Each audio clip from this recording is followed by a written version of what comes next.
All right, everybody, it's the Jere Metcalf Podcast where top real estate agents tell how they do it.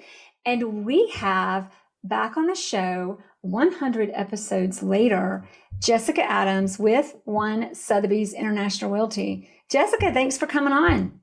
Oh, thank you for having me. It's been a while and I'm super excited to be here.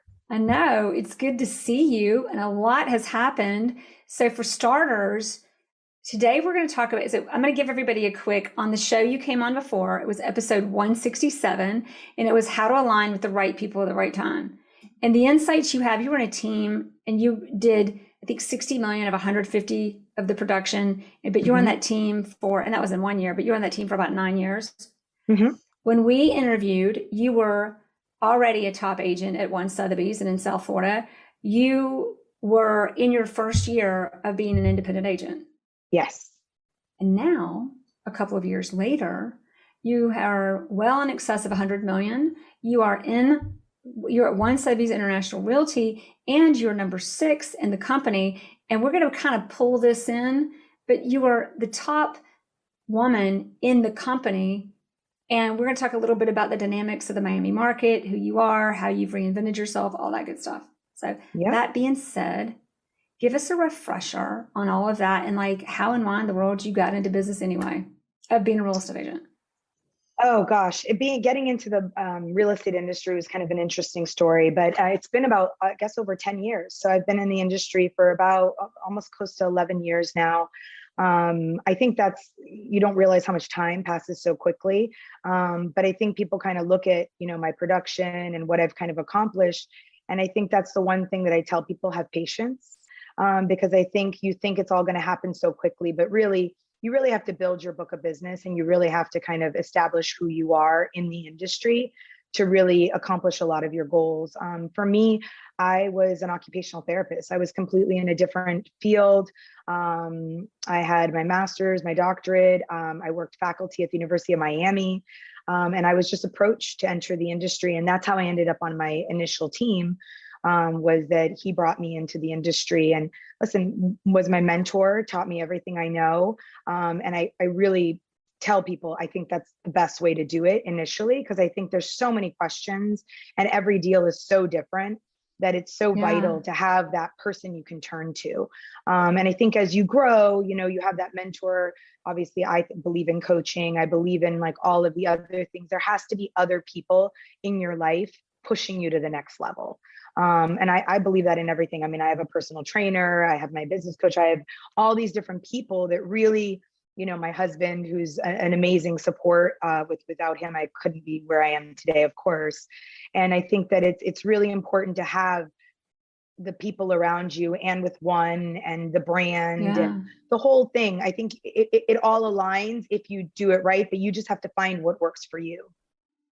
So I love that because, in your career, most people kind of fall into this. And I guess you could argue maybe you did, but you had a master's and a PhD. And then you decided to do that. I'm kidding. And I'm not a real estate agent. I know. Well, it's really funny you say that, because the very first conversation I had with my mentor was, I'm not going to be a $30,000 a year realtor, because that doesn't really work considering I have all these letters. I mean, I was an orthopedic specialist, a CHT, I had all these letters like after my name to just kind of give it all up. I did a lot of schooling and I worked for, almost 15 years in my career in different facets of it. But so I actually lived in Atlanta and worked at Grady Memorial Hospital. So, I've done like so many different things, but I feel like there came a time that I realized I'd just become a mom, or I was going to become a mom. I was working and I'd gotten into real estate and I knew something had to give. I couldn't be all three things and a wife and function as a human being and as a woman. So I kind of realized, okay, what is my passion? What do I want to do? I really had to move forward and decide, I'm either going to do this or I'm not going to do this. Like, I really think real estate, as much as people want to say, it's not a part-time job, and it won't be. If you want to be successful, especially not now. No, especially not now. And I think that if you want to be successful, you really need to give it your all and kind of go all in, burn the boats, as they say, and just kind of, go for it. And talk about boats.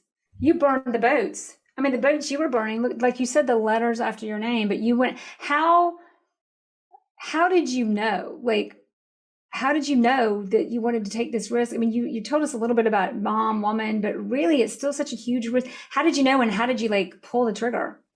So I'm going to be honest, I didn't initially pull the trigger like right away and just like pull the Band-Aid off. I did do both for a while, but as I said, until I had Eva, my first daughter, who's now 9, at that point, it's funny, I'd gone to this women's leadership conference, and Yeah. it was with me and 3 other team members. And we went that day, and there was something that was said that day that kind of just gave me the courage. I picked up the phone and I called my husband and I was like, listen, I think I'm going to do it. I think, I mean, I had his support.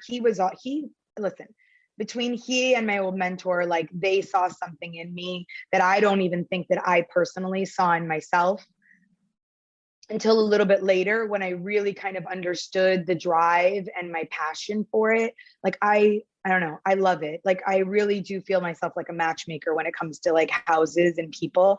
Like, I think of people and I walk in a house, I'm like, oh my gosh, this is perfect for someone. And so Awesome. it's really like, I love doing deals. Like, I really love negotiating with people. And I really think that I've built a community in Miami with the other agents. And I think that's so important that people don't, I mean, I guess some people do, but I think the top agents really understand that it's not just about you on an island by yourself. You really have to have the relationships with one another, especially in this market. I feel like a lot of deals that I've done, especially over the last year, have been off market.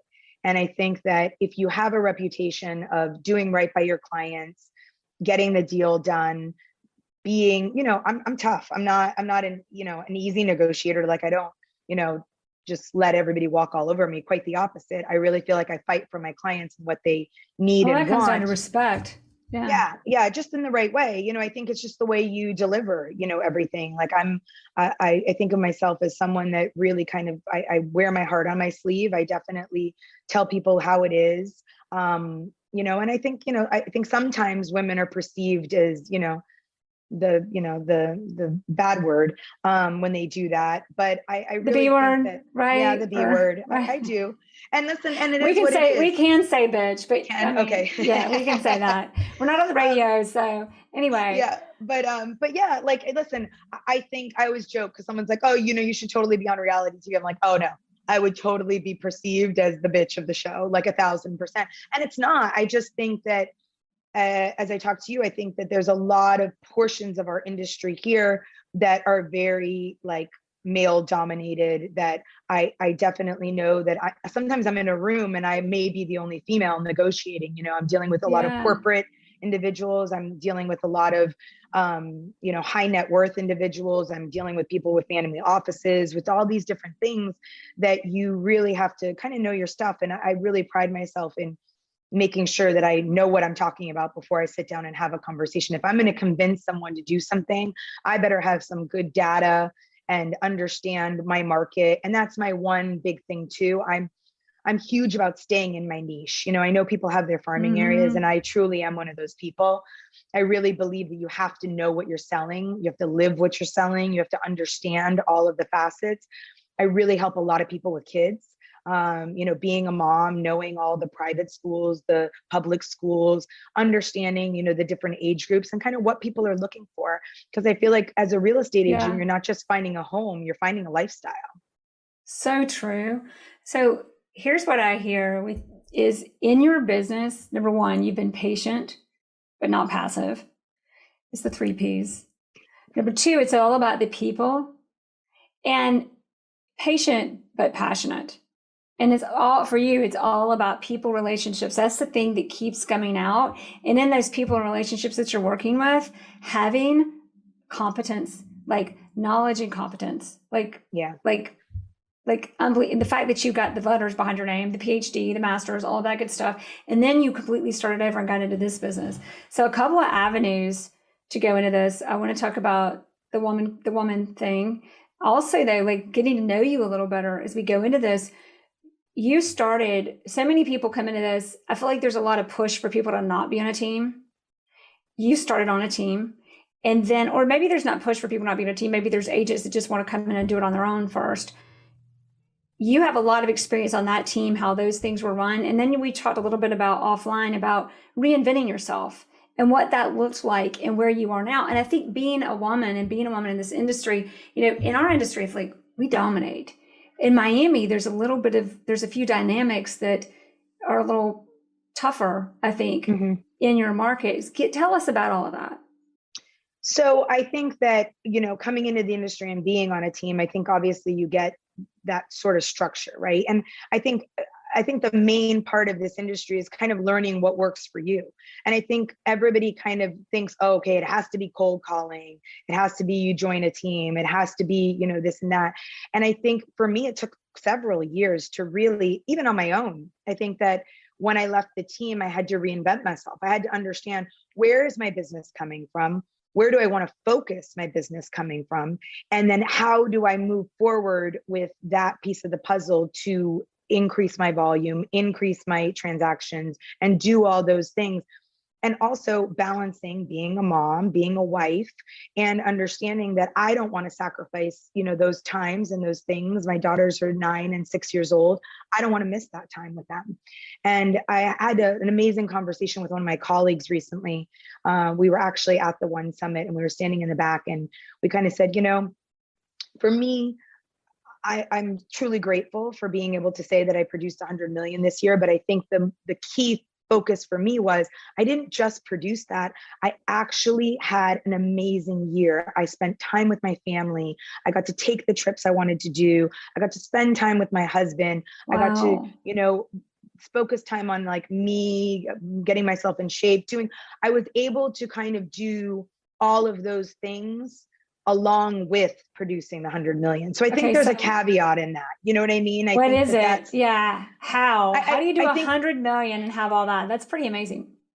I think there's a lot of different components to it. I mean, number one, I think I have an extremely supportive husband who really does help me behind the scenes in my business, but also with the kids.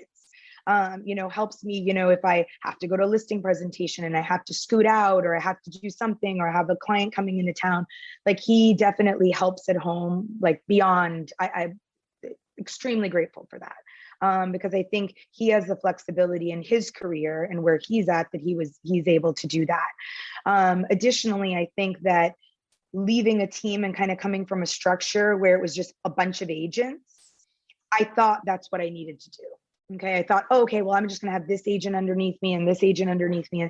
And it didn't work. For me, it didn't work. And it can work for other people.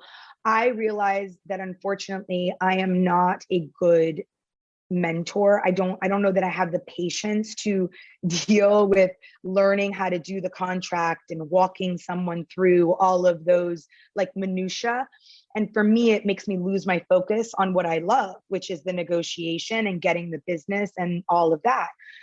So I really, with the help of, other people, coaches, different things, I kind of realized like, what do I need for my business? I realized that I need an amazing assistant, someone that can really be my right hand, someone that can kind of take on all of my, ADD craziness. Like I need this, I need that, this is happening, that's happening.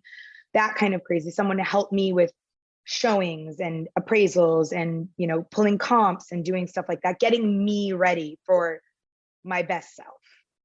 And then I also realized for me, my business is mainly from my previous clients. So I've built a book of business that is really, they're amazing. Like all my clients, I feel like they all become like either my friends or someone I know, and I know I can pick up and call them. Honestly, I just picked up and called one of my clients yesterday and was like, hey, I know you guys did this with your house, just curious how you were able. And she was like, oh my God, I'm so glad to hear you. I am one of those people, you'll never not hear from me. I'll pick up the phone and call you all the time. And I really do try to keep in touch with at least my top 100, I call it. And really kind of, even if it's just to pick up the phone and talk, maybe nothing about real estate, maybe about how the kids are, what's going on. I really believe that the more you keep in touch with people via phone, via dinner, I just had dinner with another client that they bought a house like 6 months ago, and just following up, they moved from the Netherlands. They didn't know Miami. And it's been, a little bit of a Now, how shell did they shock. find you? Was that a referral or?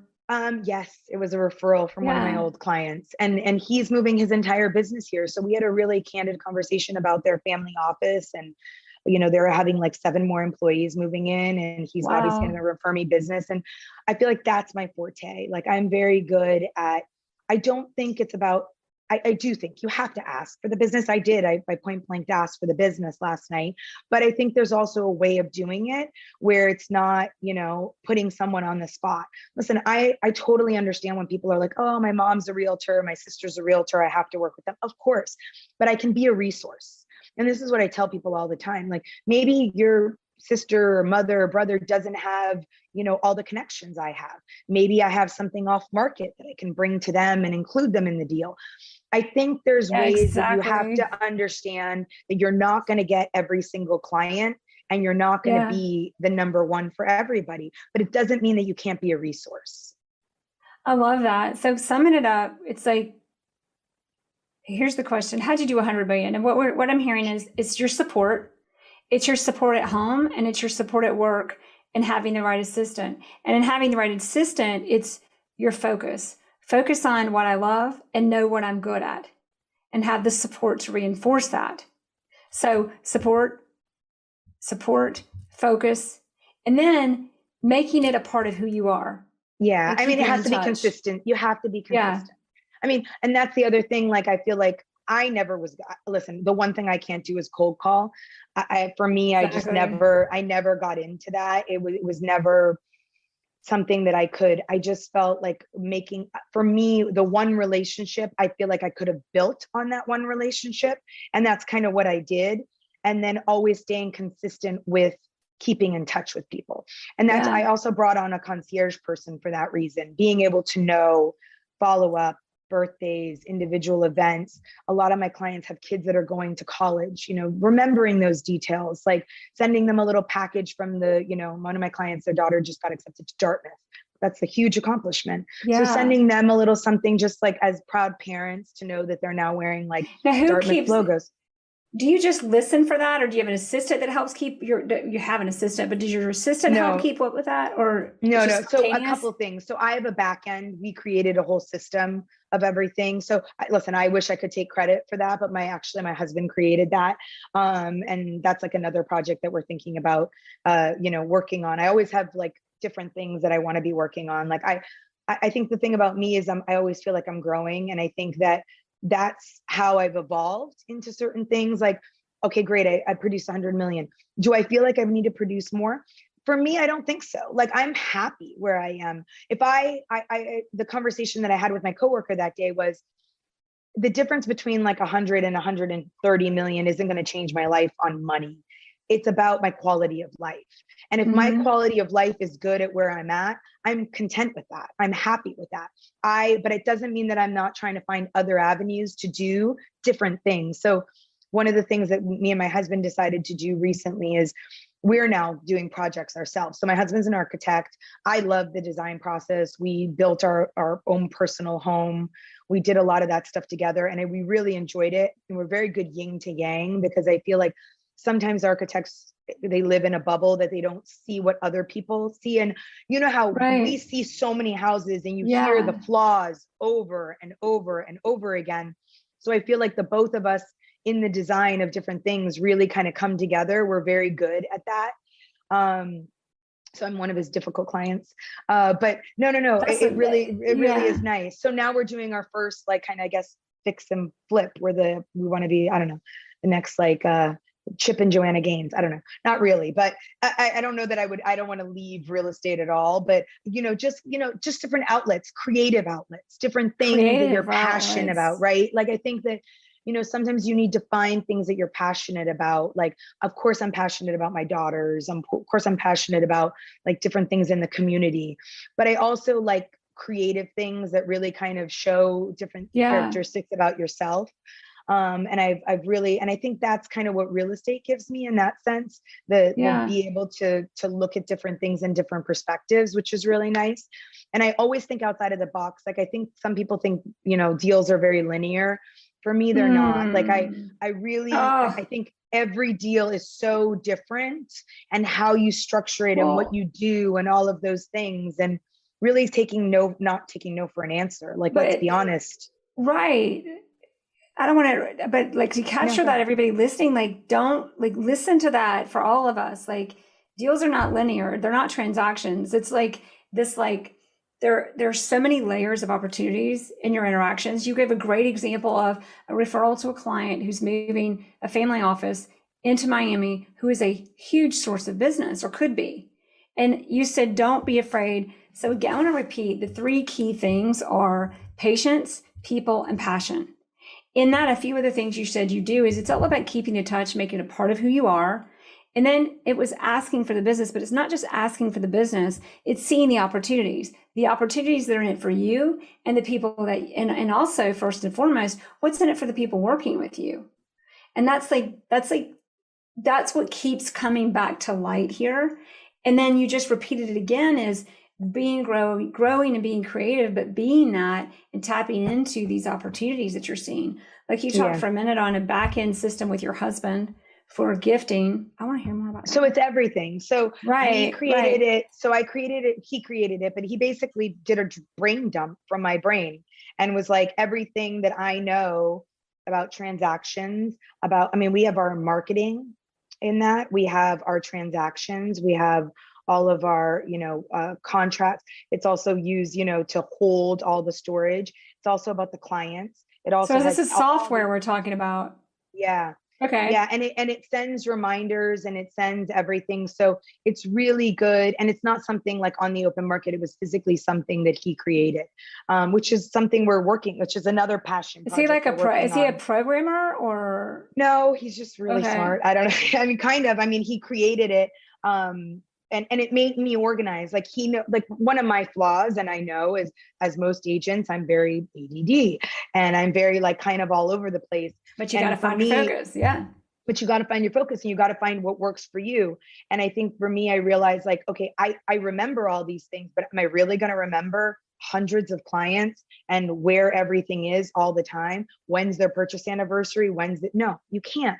And I think that's the main thing that I tell young agents is, you got to think of this as a business. If you think of this as one transaction at a time and you're living out of your email and you think your email is going to help you find a transaction from a year and a half ago and figure things out, you're dead in the water. It's not happening. Right. So for me, that organization on the back end has really helped me. It gives, as much as I want to take credit for myself, I don't remember everybody's birthday, but if you remind me and I know, oh my gosh, that person loves candles, or, they're really they have this, they have a Pomeranian and they love dogs. And I love listening to people. So for me, the other part of it is learning what people love and really what their needs are. I think one of the biggest challenges I've had over the last, probably since COVID, is that a lot of my clients have been divorces. And I think really kind of seeing that and kind of understanding that both people aren't on the same page, and one person is going to find it harder than the other to kind of leave their home or their family. So I think that for me, that's kind of, there's an empathy that goes along with all of that you really need to understand people's motivation and really understand what they're going through. I had a really interesting incident, probably about 3 or 4 months ago, where the buyer was not my buyer, it was my listing.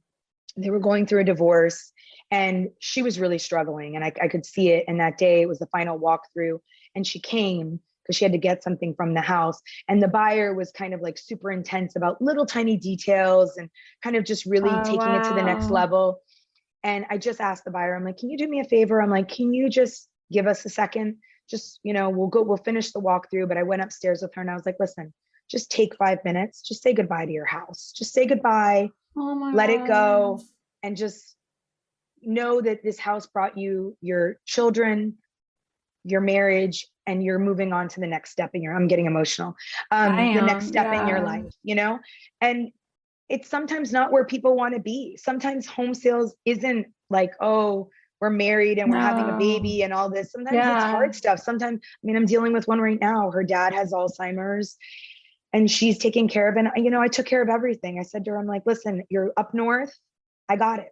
I'll get the movers. I'll get all this stuff out. And you have these moments that you're looking through people's personal belongings, their entire life in a box. And I'm some person that never met him, and you just got to make it human. And I think that's maybe one of my biggest assets is that I've learned that for me, I'm not a transactional broker. I'm not the one and done. I'm not the person that I'll never speak to you again. But I think it's given me my biggest strength. And I think it's given me the ability to find my passion of connecting people and that. And I think that if you look at real estate as just transactional, which some people do, and some people build their business from websites or cold calling and don't know all these people. For me, I think that that's why I've been so successful, because my clients know that I really am there for them. Wow. And I like it. I mean, I enjoy it. I love it. There is a passion of it because it is what I like to do, and I'm a people person. I think that was the hardest part for me for COVID was being not isolated. So I'm going to start pivoting this conversation, but first, one more time, turning it into the right questions. It's about, what is your passion? Who are your people? And how are you patient? And in your act of patience, because you're a passionate person, you're keeping in touch, because that's such a huge part of our business, part of who you are, and just the activities, seeing opportunities and asking for the business and listening, and with empathy, that situation you took and turned into, you've got somebody who's really emotional. It could have been a disaster, and you just kind of let the buyer calm down, and maybe the buyer could self-reflect and sat down with your seller and just helped her say goodbye and helped acknowledge what a hard situation this is. And it was kind of a woman-to-woman thing in that. Now, in all of that, you've talked about, I want to go in two directions. One, in the structure of we've talked a lot about structure, but going more into structure and teams and support, because there's a lot of talk about, I think I need a team. And what I'm hearing from you is, teams can be great, but the support you really need might not come in the package of of a traditional team. 100%. And then I want to go even deeper onto the woman thing. But tell me a little bit about, because one word you said that I've not pulled out of this conversation really is that structure. You've given us a lot of it, but what does that mean to you? What was it? How did you figure it out? So I think for me, the hard part is that being a passionate person, being someone that's extremely driven, I was having a hard time with some of the people that I was bringing on not having that same passion. And I still have, my husband jokes, but I've gone through, a lot of team members over the last few years, because I know what I'm looking for. I know what I'm looking for. And I know, and right now it's hard to find. And don't apologize for that. Right. Someone told me something one time that said, fire quick, what is it? Hire slowly. Hire slow, fire fast. Fire fast. And I really, I hate to be that person, but I agree. I know what I'm looking for, but I realized that I just needed people to help me get to where I needed to be that worked for me, not someone that wanted to be me. Does that make sense? I think sometimes you hire people because you like them. You hire people because they see you as a mentor and they want to be you. But the reality is that's not what I was looking for. I was looking for someone that was people that worked for me, that were happy doing their role to help me get there, allowing me to have the ability to be with my daughters, to travel with my husband, to do all those things and be okay with that. And I think it's a really tough thing. It's a really, really tough thing. And I think having my husband be the, kind of the back end of the marketing and understanding who I am and putting my brand out there really kind of took us to the next level. Because I really do believe that there's so much in social media and there's so many things, but having him really know, the looks that I like. And, your husband knows you, he knows your real smile. He knows what you think you look good in. They know what you say and how you say it. And it's kind of nice because he takes it over, and a lot of people think it's me, and they'll respond to me, and he'll be like, hey, so-and-so responded to you on social media. So I'll get on there and, write back and whatever. but it's really helped. Like I've gotten like these last probably 18 months, I've actually been able to pick up several clients through Instagram that they follow me via Coconut Grove, they follow me via Wow. Coral Gables, and they kind of see, you know, the brand that I am, which is, you know, a normal woman in, you know, her mid 40s that has 2 kids, that has a successful career and is trying to juggle it all and make it look pretty packaged in social media. I mean, that is fun too, right? It is. Make it look Yeah. pretty so I can feel good about it. But Yeah, of course, you know, and, you know, I having mean those, that in a you good know, way, but yeah. Go ahead. no, but it's true. I mean, listen, I think there's, you know, you're not putting, you know, the house that you're cleaning and making sure everything's okay on social media. You know what I mean? You're the pretty Put it on when it pictures, looks the good. videos, everything that Yeah. looks good. I mean, I've Don't had show that me how the several times. sausage is made, right? Like, just let me enjoy the sausage. That's what we say down here in the South, or the South that's north of you.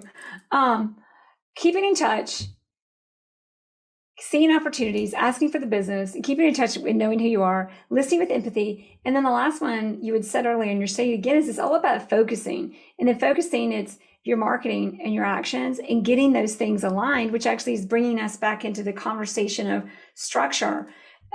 People, you know, it's hiring the right people. How did you finally figure out, no, this is what I want. This is about me and my career. And then when you identified the people, how do you know? Like, how can you tell? You don't. I mean, you don't. I mean, the reality is, and this is what I've realized through it all, is everybody will tell you anything during an interview. They're all willing to work 24/7. They're all willing to help you all the time. They're all willing until they're not. And so I think one of the things I realized is that I had to put me and I had to put my family first. And if that didn't align with what they wanted, then it was time to move on. And I think and it's hard. And I think I've been disappointed several times. And I think that's been part of my growth, is realizing that, you know, I need to count on myself for things, and I need to count on my husband for things, and my girls. And yeah, as much as you want to say, you know, the people outside you, your company, whatever, I've also realized that that's not the case, right? Like, you've moved on in your career, and sometimes you've kept in touch with certain people, and sometimes you haven't kept in touch with other people. And you kind of realize as you grow, it becomes smaller and smaller and smaller. But you know, the people that really stay with you and really help you grow, which I think one has been very good about that. I think that they're very supportive in that role. I think in general, like, I have built a lot of amazing friendships with other agents from around the country too, which I think you don't realize, but even as we talk about being a woman, I have got to meet some amazing women that like kill it in other markets, that you learn so much from, right? And I think not being competitors, not being the person that's trying to get the same listing, you learn a lot about what people need and what, as a woman, what you need to survive sometimes. And I think one of the main things that I've learned is we all struggle. It's lonely. I mean, I think we all struggle with, you know, once you reach a certain pinnacle of your career, and it's funny, you need to enjoy it. And I think that's the other thing that we like, me and one of my fellow Sotheby's agents, her and I had this conversation. It's like, you got to stop and smell the roses, because the next year comes, and the next year comes, and the next year comes. And I feel like that's the problem with us type A people, that we just don't stop and say, there's always something to get done. Always. And you always move on to the next thing without really giving yourself kudos. Like, this is a huge accomplishment. You know, and I think do you think it's because you're like, yeah, but it could have been better, it could have been more? Or what is it? I don't know. I think it's that I feel like it's the climb.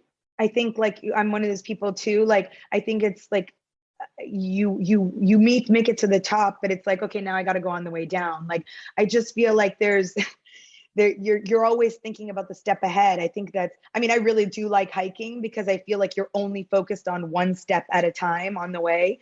And for me, that's kind of hard sometimes, because I really like to move on. And I think a lot of agents do that. I mean, I think a lot of agents, I think I've heard from a lot of people recently, like, especially people that have older kids. I don't know if you hear that a lot, but like, really enjoy it now. It's going to be gone before you know it.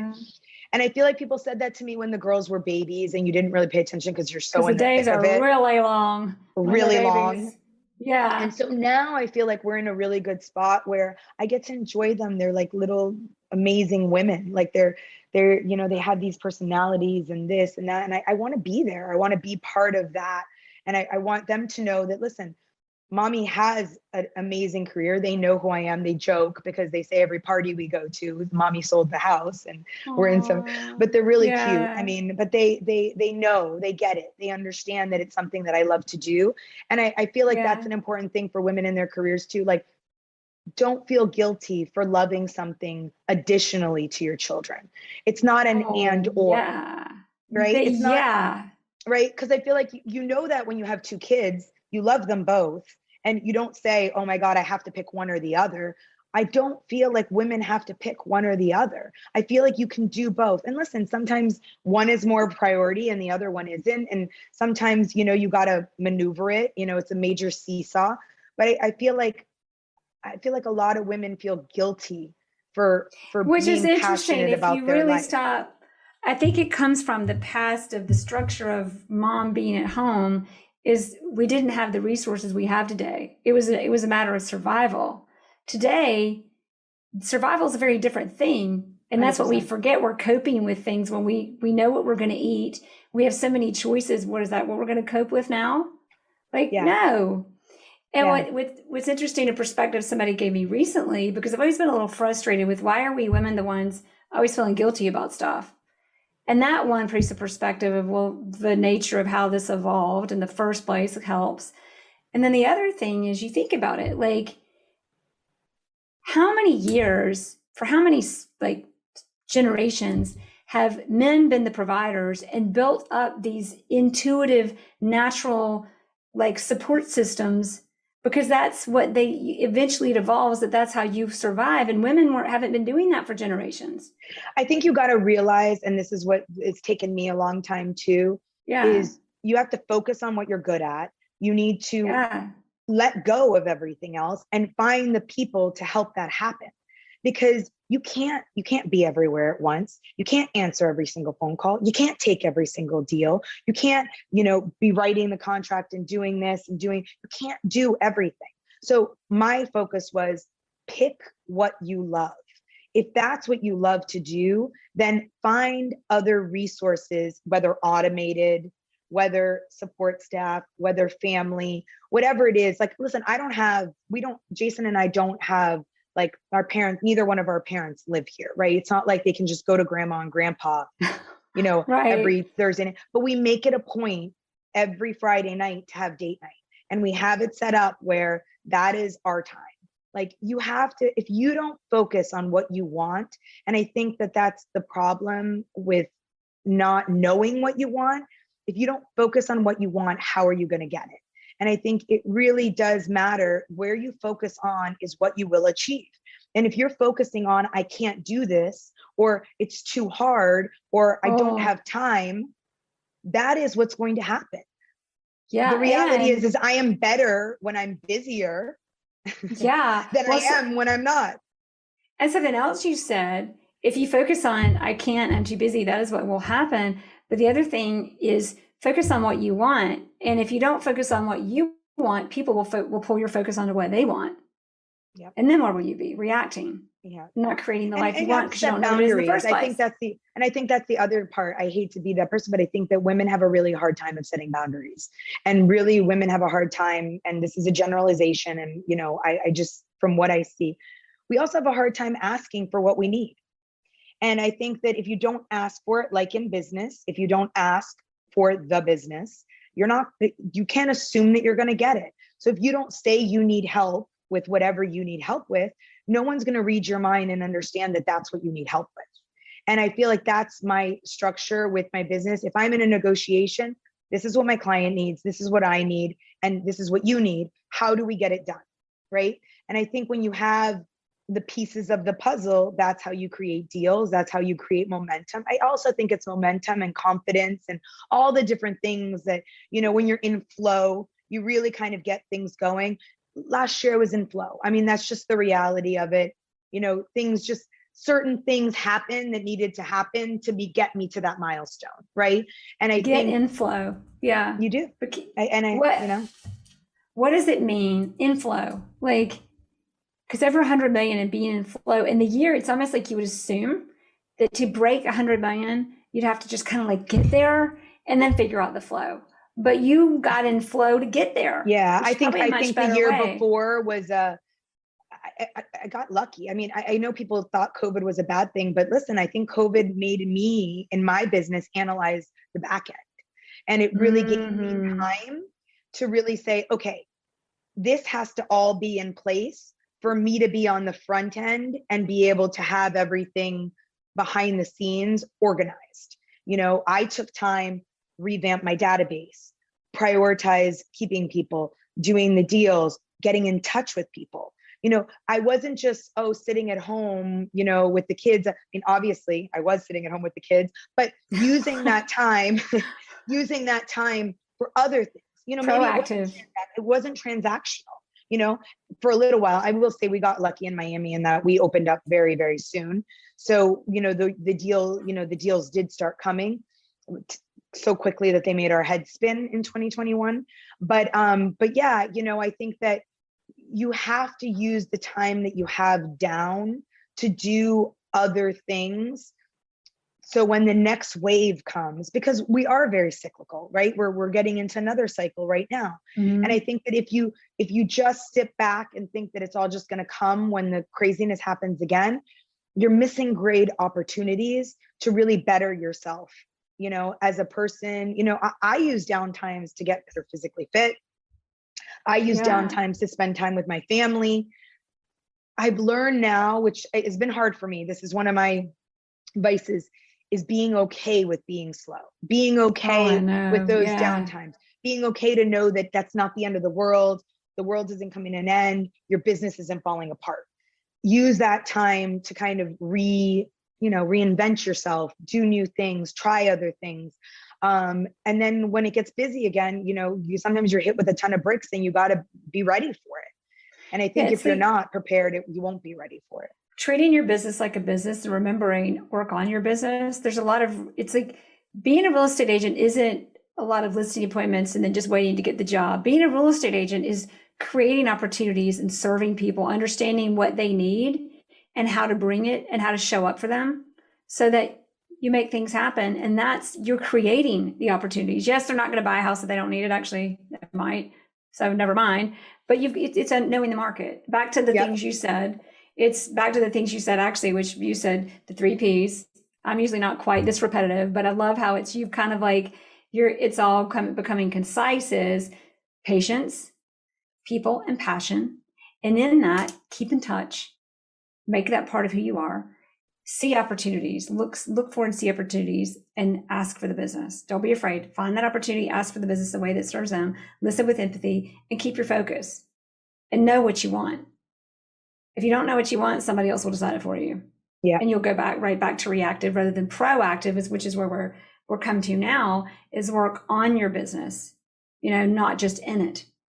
And then as a woman, I think like you're in a market where you're selling over 100 million. I think, you know, you might be the only woman doing that. And you're in a market where there's a lot of like, how would you word it? Male energy? Yeah, I mean, I think it is. I mean, I think the thing about Miami is when you end up in like the luxury, ultra luxury, whatever you want to call it, market, I think that, you know, you're dealing with a lot of, you know, heads of corporations, heads of foundations, you know, a lot of people that are on the corporate level, CEOs of companies, those, you know, generally tend to be men. I mean, whether we still would like, you know, I hate that, you know, and I wish there were more women in those type of industries. But the reality is when a company like Blackstone moves their entire IT department to Miami, those 200 employees, you know, there's a lot of men, there's a lot of male energy, you know? So I think me learning my role in that, and I don't think it, and I tell this to women, like, you don't have to be masculine. I don't consider myself a masculine woman at all, but I think there's a way of being part of that conversation and don't be bashful about what you want to say. And I think that I've been in plenty of situations where I'm negotiating and there's 7 men in the room and I'm the only woman. And I think that I like to say that I can hold my own in those conversations. And I think it tends to, I think that sometimes men underestimate what women have to go through to get to that position. And I think someone like Mai de la Vega, who is an amazing leader, who runs our company and does so many great things for women, I think that she understands that there is a dynamic of like the male dominated field and kind of brings that. And, it really helps to see those mentors, those female mentors, that you can see someone coming from, as an immigrant and doing all that. Me too. Like my parent, I'm first generation. My parents are both Colombian. My last name's Adams, but by marriage, but my real last name is real. I mean, it's real. My maiden last name, my maiden name is Beloya. But like, I think, there's a lot of things that people need to overcome to kind of do that.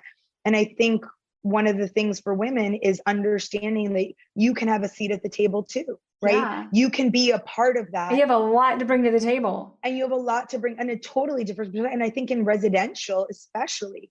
And I think in a way, women really get that human component to it, that understanding of a home and what you need to have and what you need to do.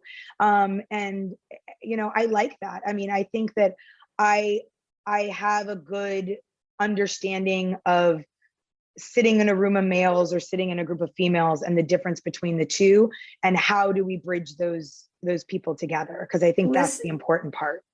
It's back to listening with empathy and seeing opportunities and asking for business. And again, that's almost the wrong way to say it, because in listening to you, it's understanding, you see the layers beneath the surface.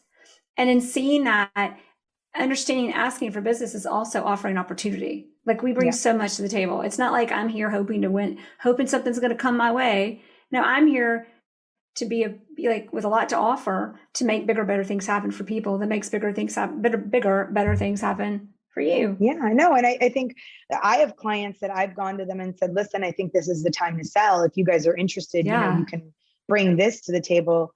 Brought them other opportunities, and that's why they keep on coming back to me. Exactly. There's clients that I've made millions for them, and they know that, listen, I understand what's going on in our micro market, right? I think that's the other thing. I think there's the macro market of kind of what's going on in the world and the news and the craziness.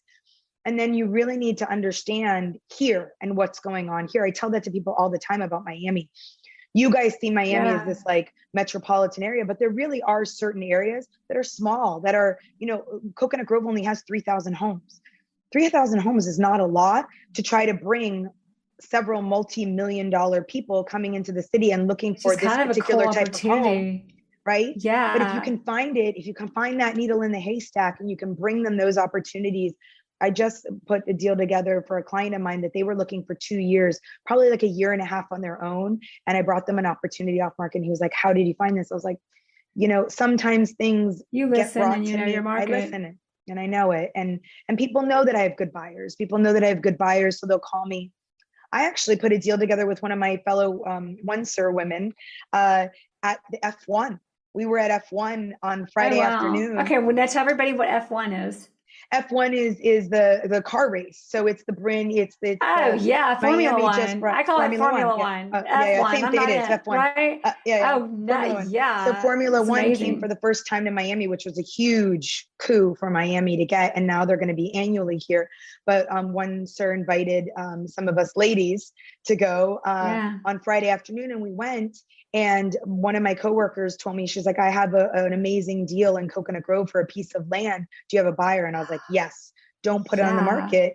And we closed yesterday. And it was like one of those things, just being in the right place, the networking portion. Like sometimes. And back to your episode 167, how to align with the right people at the right time.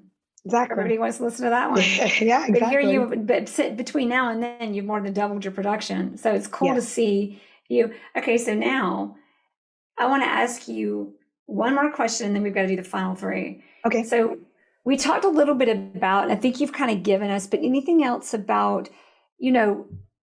from, traditional, you've got a master's and a PhD in a more corporate world, not corporate medical field, but you've got a job. Then you become this entrepreneur, but you're on a team, and then you're on your own. And now you're a woman. You're selling more real estate than almost anybody in Miami, and more than any other woman. I always hate to say that because I'm like, no. Who cares? She's just on her way to number one. Forget about woman, man. I'm working on it. Right. And in all of that, it has been some reinventing of yourself. What does it mean to reinvent yourself? And how do you know how to reinvent yourself? How do you even go there? Well, I just think that sometimes we stay in the same things. Like I could have stayed on my team when I was with my old team and my old company, but I had known that I wasn't satisfied anymore. You know what I mean? I felt like at that point I was living someone else's dream, not my own. And so I think you have to understand that, listen, I'm not the same person I was when I was 30, then when I was 40, and now I'm 44. I think you have to understand that everybody kind of evolves. And sometimes the things that I wanted even 10 years ago are not the same things I want now. Like if you probably would have asked me halfway in my career, it was all about being number one, being sales, doing everything. And now I feel like I've evolved in that I love where I am because it gives me the opportunity to still do everything I want to do. So I think that you have to understand as a person, you might have different goals in your life. And I think it's always good to look, do 5-year goals, do 3-year goals, do 1-year goals, kind of just know that there are little things that you can do that are little. And then there are really big things. Like if you would have asked my husband and I 10 years ago, if we both lived where we live, both of us have left like our long-standing jobs, moved on, like done so many accomplishments that I would have never envisioned my life 10 years ago to what it is today. It's so much better than I could have ever dreamed of. And I think, people say that, they say like, you pack in too much in 1 year, but you can't envision what it is in 10. And I truly believe that. Like, I think sometimes you think of these grandiose goals that they'll never happen, but the reality is if you have a plan and if you set your mind to it, and if you really want it, you can achieve whatever you want to achieve. You just have to know what that achievement is that you want. And I think that's the hardest thing, is knowing what you want. Oh, nicely said. All right, I'm going to take that because that was like a mic drop into our final three. We'll just stop now. I don't want to stop now because I love the final three. So final three is, number one, what has been your most powerful resource in your career success? If you had to just go down, if you had to just put it into one thing, what is it? A superpower? I told you my superpower is just knowing what house fits with what person. It's a weird thing. And I know every address. My husband like laughs. Every address I've ever sold. Every address. He's like, what happened? It's like the craziest thing. So I have this weird knack for those type of things, which I think that's my like crazy superpower, that like I'll walk in, like yesterday I walked into a house for someone that is kind of my client, not really, like, just kind of like shopping. And I walked in, I was like, oh my gosh, this house is perfect for her. I just like started taking video. I sent it to her. She's okay, like, that's literally like Sixth Sense. Like that's almost like you're like you're a medium to homeowners and homes or something. Sounds good. We could do a marketing thing on that, but that might be a little weird. Yeah, that might be a little weird. Okay, next question. If there's a book, or is there a book that you've read, if you had to narrow it to one, what is the one book that may have like had the greatest influence or impact, or your biggest aha? So lately it's been, and I don't know and I can't remember the author, but it's The Buddha and the Badass. And I like the name. And I think for me, that's it's really kind of taken me to the next level, because I think it does talk about a little bit of spirituality, a little bit of focusing on yourself, but not losing that inner badass. And I think for me, it took me a long time to really understand that it's okay. I'm allowed to be a badass, and I'm allowed to be okay with it, and I'm allowed to be proud of that. I like that. If my sister's listening, she actually listens to these. Neville, I'm sending you a copy of that because she's such a Buddha and she's a badass, but she needs the reminder. We're going to send her that. I love it. The Buddha and the Badass. The Buddha, is it the Buddha and the Badass? Yeah, the Buddha and the Badass. Last question. As we close this, for me and everybody listening, if there's one thing, if we're going to forget everything and only remember one thing, what is the one thing you would hope we remember? I would say the thing to remember is believing yourself, and know that you are the person that is your biggest critic. And there are people around you that see who you are and listen to them. Because sometimes you may not see it, which I feel like I didn't see it, but I feel like the people around me saw something in me that 10 years ago I would have never imagined. And I'm grateful to have the awesome life that I do. That's awesome. Jessica, thank you so much for coming on. Oh, thank you so much for having me. This was amazing. Thanks for listening to the Jere Metcalf Podcast, where top real estate agents tell how they do it. If you like this episode, please share it with friends.